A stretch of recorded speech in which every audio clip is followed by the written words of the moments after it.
You know how we just did this presentation about menopause and perimenopause? Yeah.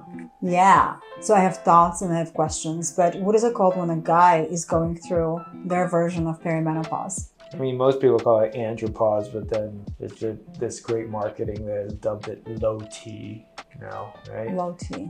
So for women, you don't know if you're in perimenopause unless you know what perimenopause is. What I mean by this is when you look at labs, right? I get my labs and I look at them. They can look completely normal, but I'm still feeling crazy and I can't poop, I can't focus, I'm gaining weight, I can't sleep at night, I'm angry all the time. So what it is, you as a provider or hormone provider is going to treat me for my symptoms and not necessarily look at labs. But I know with guys, it's a little bit different. Or is it? You guys can't poop? Yeah. First of all, women don't poop ever, just roses. Yeah, constipation is a real thing. It's one of the symptoms of perimenopause, literally being dysregulated. Was it really? I never would have thought of constipation as a symptom. Like, I can't poop. Well, I better get my hormones checked. That's an interesting thought. Well, if you never did it, like if you never had issue with this and now you do all of a sudden anything new that happens to you, you have to get it checked because it's not normal for you, right? That is true. That's a good way to look at it. Yeah, like if I've never had a problem before and all of a sudden I do, something is different, right? Yeah. Do. Yeah. But back to the question. Yes. Low T andropause, it's very similar. There is normal range, right? This quote unquote normal range of what's normal. And if you look at what's normal, 300 to 900, depending on what labs you go to, 300 to 900, 300 to 1,000. That's a 600 like nanogram per deciliter gap, right? So you're telling me anything that within that range is normal, right? So you can't diagnose someone as officially hypogonadal or officially low in testosterone until my understanding was you are under 300 on 2 consecutive tests in the morning, okay? I heard someone might have changed it to even 250, even lower, right? But point being, they make it hard for you to be actually diagnosed as officially low T or hypogonadal, right? Because normal testosterone levels are highest in the morning just by your regular cycle of what happens in a man, right? So there's like, okay, I'm going to test you at your highest levels and make sure you're under 300 2 times consecutively before I can actually diagnose you with low T. Right, so if I get tested at my highest level and at the highest point of my testosterone at any point of the given day, I'm at 301, you know. You're still not qualifying. I'm still not officially low T, right? So, but at 301, how do you think I feel? What's the difference between 299 and 301? It's not that much, right? I feel like is what they both do to you, right? So is it diagnosable? No, but yes, it is diagnosable per labs. But what we end up doing in the clinic, right, is we usually go by symptoms. You know, like how are you feeling? Do you have energy? Do you have libido? Sure. Do you get an erection in the morning anymore? You know, can you poop? Pooping is not one of those for us, for males. But yeah, definitely the energy, recovery, brain fog, all of those things. And there's no harm in upping it. So like testosterone. So like, why wouldn't you? I will ask you about this. I had one lab question that's a little bit boring. Well, it's exciting for me, but I was reading about thyroid. And one of the tests that is not as commonly used for thyroid as it should be is free thyroid, free T3. And I was reading a lot about why it's important, whatever. Can you tell me about free testosterone? Is it commonly done? If so, like what does it serve? Why? Free testosterone is actually the thing that is active. Like if there's a lot of testosterone that can be bound in your body, so it's not the active thing, right? So even if your total levels are higher, we still want to look at free testosterone. Everybody really looks at total, like get your total, what's your total? But like thyroid. Yeah, It's not effective. right. Yeah, thyroid, you're looking at TSH and T4, but the active form is T3. So a lot of people don't test T3, and then they're wondering, well, T4 is fine, TSH is at normal levels, or why do I still feel like crap? Like, did you check T3? That's the actual active hormone. And free T3. Right? Free T3, it's the actual active hormone, right? So is that at a good level? Like, but a lot of people don't, I don't know, believe in checking that, or they don't realize that is consequential. Same with testosterone? No, is free testosterone always checked? To my knowledge, people do check free testosterone, but yeah, and we try to, in our clinic, right, we're looking at getting people to like 40, right? And that usually puts them in their best state as far as like most energy and sexual function and recovery. So you said it was the fear with putting hormones in your body. I mean, bodybuilders used to do the illegal stuff, whatever, right? But there's just still stigma around it. So let's say you're a guy who is still okay-ish, but you're not feeling the same way you used to. You have kids, you're 45 years old, you have a job and a beautiful wife, and you, I don't know, you're just not yourself. But your doctor tells you, no, your labs are perfectly fine. They're great. You're at 600 level. That's amazing for your age. There's fear. Why would I start using testosterone? My doctor tells me that I'm okay. I don't feel okay. Is there any risk in taking supplementation? Yes. I mean, are they high risk or bad risk? No. The risks that people think are out there are very overblown. The risks that actually exists are relatively minor things, okay? The risks that are overblown are cancer, heart attack. Those are the big risks. No, as far as like prostate cancer is the biggest scare for all of it. And I was just talking to someone the other day at the clinic, and he was like, oh, okay, well, I have a history of benign prostate enlargement, right? Or my doctor says, oh, don't ever take testosterone. You'll make everything worse, right? And then he had a big fear about prostate cancer, you know? He's probably in his early 40s. Oh, right? Okay. So I was like, okay, well, he knows his testosterone's on the lower end. He's been tested, but he's afraid to move forward, which is understandable because that's that fear. Like, I'm going to get cancer doing this, right? But if you look at actual studies of giving testosterone to people, there is absolutely no correlation to prostate cancer. I've tried looking for them and I couldn't find anything. They actually have given testosterone to prostate cancer patients. Just like they're giving estrogen to females who have breast cancer now. Yeah, and those studies show no recurrence, nothing. Like no increased risk, no recurrence. Now, if you get really into the nitty-gritty, does testosterone increase prostate size? It can in certain instances, right? But definitive answer is, does testosterone cause or increase risk for prostate cancer? It's no. There's study after study. So I said, I'll send you some studies, talk it over with your urologist. He'll probably will disagree with you, but here are the studies. I literally sent him like 2 pages worth of like references to look through. And I'm like, I don't know if you're gonna look through them all, but here it is, you know? That's the problem. Yes, and it's good that you did this. We surround ourselves with a lot of friends who are doctors, business people, whatever. And they all say that in medical schools, they don't really get enough education on this. And also, I was reading a study in that ACML book that we were reading, that it takes 17 and a half years. I always say that for whatever research is coming out right now to actually be implemented in practice later on. So giving a urologist, unless they have lots of time on their hands and they love their job, they're not going to read it because they know what they know. They're experts in their field and they don't really have time to look it over. Yeah. Well, it's like anyone in your job. You go do your job every day, and he probably sees the same stuff over and over, right? And he just does what he does over and over and over. And it works 80% of the time. Yeah. So unless you're like super curious and like trying to learn new things or something, exploring something, like inherently people are lazy. I'm not saying this guy's lazy, but you're gonna take the path of least resistance. You're gonna just keep doing what you're doing. It's working. Nothing bad's happening. Unless it's my son, because he trips over everything. Instead of just going around. Right? Okay. Yeah. But like, why would you try something new, right? Like, what motivation do I have to be like, let me question everything that I do and try to tear it down and learn something new, right? Like, why would I do that, right?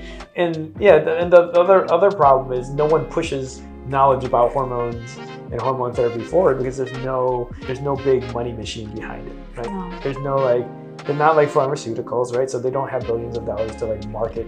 Let's market a substance that's already in your body. Like no one's gonna market that. Like, no one has money to make off of that, right? So why would they educate doctors about it to prescribe this stuff that will make us no money? So it's just There's like some stuff, but it's not that effective. yeah, right. There's definitely different forms of it, but Yeah. there is not as there's some bioidentical forms, but for whatever reason, quality of it being made or the dosage, like You can control the dosing limitations. as well. So, Yeah. Like, so before we forget, because that was cancer. So cancer is a big one. Yeah. And I was looking at some studies about cardiovascular disease the other day, because I know from my experience that most men who are in their 50s and 60s would really, really benefit from testosterone replacement therapy. Their lives will just change for the better because there's so many studies, study after study showing how good it is. It's cardioprotective, it's protecting against Alzheimer's, cancers, all of it. But there's still this fear of, oh no, there's deep vein thrombosis risk, Yes. or you're going to get a heart attack. I was looking everywhere, I couldn't find a study. So what happened? Actually, the studies show cardioprotective over and Yeah. over again. Like it protects against heart disease, it protects against heart attack. And I think it goes back to like a low-grade study years ago, maybe decades ago now, but there was insurance database, right? And there was some correlation that was found between men who's taking testosterone and heart attacks. Okay, very, very weak evidence, right? And in research, always, right? Correlation is It's not causation. equal to causation, No. right? Correlation is not causation, right? Just because every time I wake up in the morning and see the sun, I get a headache at the same time doesn't mean that seeing the sun gives me a headache, right? It's just like, okay, So there's a correlation thing, and then that fear has been out there ever since. But if you look at the actual studies, when you give testosterone to someone, it does the opposite. It reduces the risk of heart attacks. But the other issue is that's really related is something that's actually seen. So hematocrit increases when you take testosterone, right? Meaning your red blood cell volume increases. And that's true, right? But people are interpreting that as a bad thing. Okay, so polycythemia vera is a blood condition where all of your blood cells increase. So this is a disease state, and all of your blood cells, including platelets, increase. Okay, so platelets are the blood cells that cause clotting, and if you have too many platelets, you will get clots, and the clot will cause dislodge and yeah. other things can happen. So if your blood clots or is more likely to clot, you can get a clot that goes into your lungs. That's one of those deep vein thrombosis that you're talking about, a blood clot coming up. That clot could go to your heart and stop your heart. So that's a heart attack. That clot could go to your brain and cause a stroke. So the blood clots, right? But what the differentiating thing that people are not seeing is polycythemia vera and what testosterone does to your blood are different things, okay? So what testosterone does is only increase your hematocrit, your red blood cell volume, okay? And that's actually a benefit. So if you go see people who live in high altitudes, they all have a similar hematocrit level as people on testosterone because their blood has thickened. And why does it thicken up there? Because the air is thinner at high altitudes. It's harder for them to get oxygen. So what do they need to do? They need to produce more blood cells to get enough oxygen for their body, okay?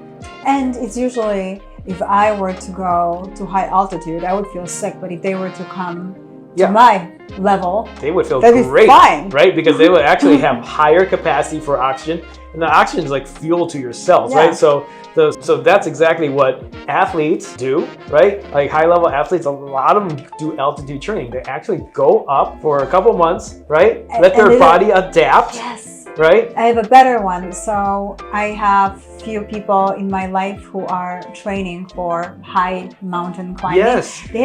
They make those tents now, where a couple of weeks before your trip, you sleep in that tent specifically to create this, enlargement, I suppose, of your red blood cells. So you have better oxygen capacity. Yeah. So then you are adapted quicker and you can climb that mountain faster. Exactly. And I can tell them, all you have to do, ditch the tent, get some testosterone. Yeah, you can fast track it. It takes a little time. But that would be an interesting study. yeah, can we do that? Do you have money for that?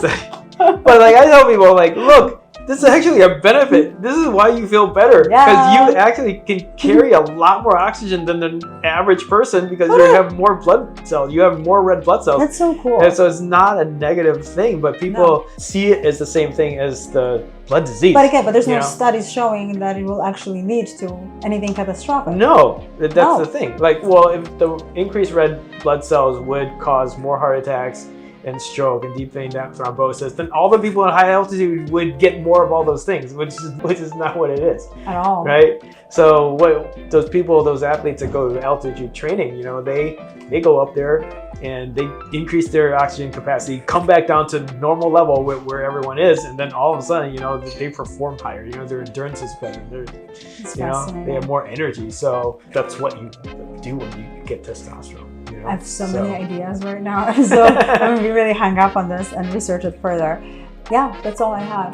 Those were like the things that I really wanted to talk about: the free testosterone, the free thyroid. Yeah. What about women? How about women on testosterone? What benefits have they been seeing?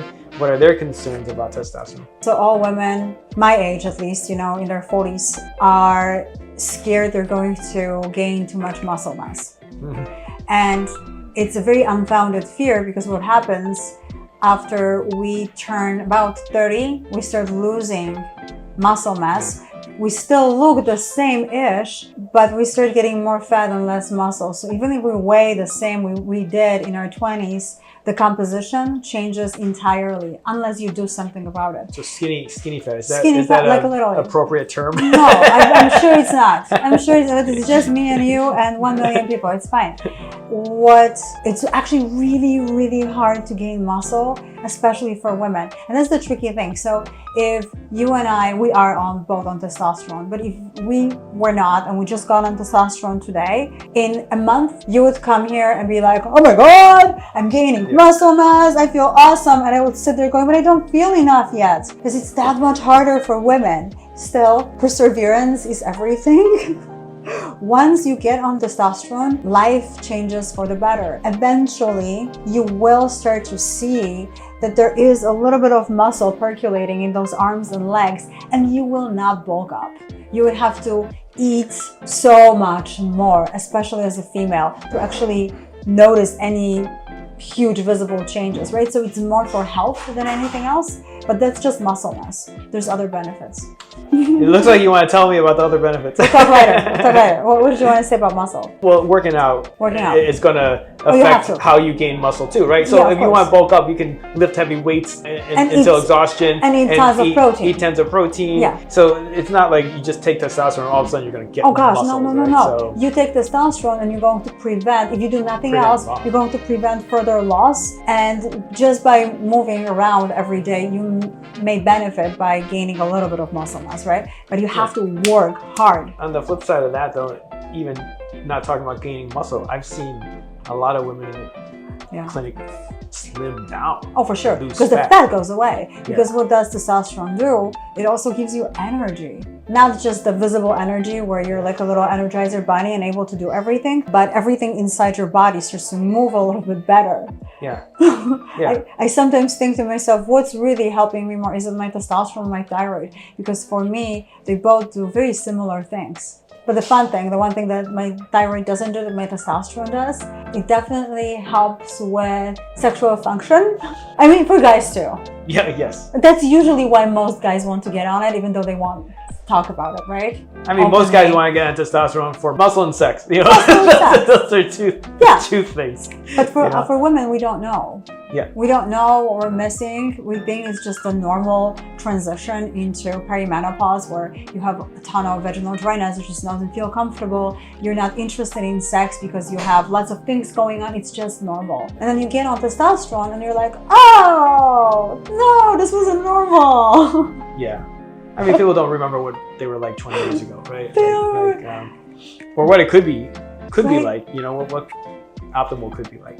But at least for men, if you're really in a bad state, you can get it via prescription. Women won't. Yes. Right? Well, it's still taboo or generally unaccepted to give testosterone to women. Like, most people don't understand that that's a beneficial thing. Correct. And no one really says that it's harmful to women, but they don't even look at this as a possibility. It's almost like in a medical world, we decided that testosterone is for men and women don't have any testosterone.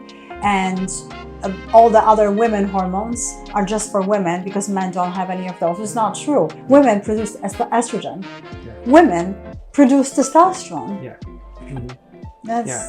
Estrogen actually is one of the metabolites of testosterone. Like a lot of research is, you know, sees testosterone as a pro-hormone now, and it's not even an active hormone. It's like, this is a hormone that breaks down into these active things that do stuff in your body, right? So testosterone will go DHT and estradiol. And so it's estrogen actually that works in men's body. And so whole new different thread of conversation, but like it goes to that, it leads down the rabbit hole of like, should you inhibit estrogen in a man? You know, like, and the answer is no. No. You know? Just no. So because we're all human ultimately. Yeah. Someone was just telling me that they got prescribed testosterone and thyroid as a male.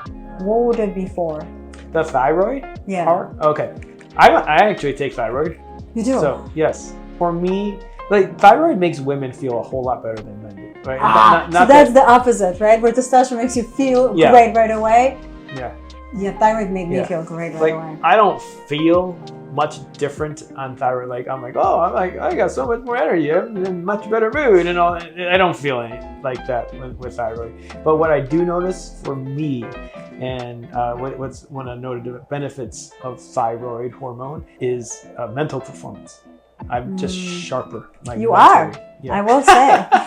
Sharper mentally. My memory's better. Word choices comes to me quicker, and there's just more clarity. I would say it's hard to define. Like a lot of this stuff is really hard to describe. When you talk to patients, it's like, I just feel better. That's the thing. I just feel better. You know? Yeah. For a while, everything's better. Is it psychosomatic? Because I didn't really know how to put my finger around it, so I was reading books.